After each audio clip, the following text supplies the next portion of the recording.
इस केंद्र पे पिछड़ा और अति पिछड़े वर्ग के छात्र छात्राओं को 120 बच्चों को 6 महीने का प्रशिक्षण दिया जाता है। सरकार की तरफ से जो व्यवस्थाएं हम लोगों को दी गई हैं उसमें बच्चों को निःशुल्क पुस्तकें, रीडिंग मटेरियल जो है वो अब उपलब्ध कराया जा रहा है। पुस्तकालय की व्यवस्था की गई है।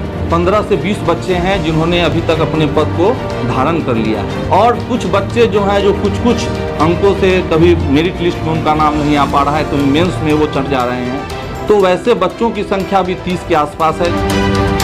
मैं सेल्फ स्टडी कर रही थी तो मुझे बहुत सारे डाउट आते थे, मेरे डाउट क्लियर नहीं हो पाते थे, मैं बहुत परेशान हुआ करती थी। लेकिन जब मुझे पता चला कि इस कॉलेज में प्री क्लास का स्टार्ट हो रही है, यहाँ पे प्री क्लास का संचालन हो रहा है वो भी मुफ्त में, तो मैं यहाँ आकर क्लास करना जब स्टार्ट की तो मुझे बहुत सारे जो पहले डाउट होते थे, क्यूरीज होती थी, जो मैं ऑनलाइन भी उसको सॉल्व नहीं करा पाती थी। परंतु जब मैं यहाँ इस क्लास से ज्वाइन हुई और यहाँ पे इतने अच्छे क्वालिटी के टीचर्स हैं जो केवल एसएससी सीजीएल नहीं, केवल यूपीएससी लेवल की जो कंटेंट है वो पढ़ाते हैं और धीरे धीरे मैं इस क्लास से पूरी तरह से जुड़ गई। इस संस्था के द्वारा बिहार सरकार ने हम लोगों को पढ़ने की सुविधा, अदर कंपटीशन की तैयारी करने की सुविधा, बहुत सारे फैसिलिटियाँ देती है।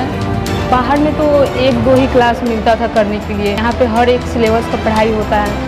पहले मैं ऑनलाइन क्लास करती थी तो मुझे बहुत सारे डाउट रहते थे, नहीं समझ में आता था कुछ। बाद में पता चला कि यहाँ जमीन कॉलेज में पाक परीक्षण केंद्र की तरफ से क्लास चलता है, वो भी फ्री है, तो मैं यहाँ क्लास करती हूँ तो मुझे लगता है कि मैं कुछ कर लूँगी। ग्रामीण परिवेश होने के कारण सभी बच्चे इतने सशक्त नहीं हैं या इतने वो कैपेबल नहीं है कि वह जाकर पटना में कोचिंग संस्थानों का लाभ ले सकें।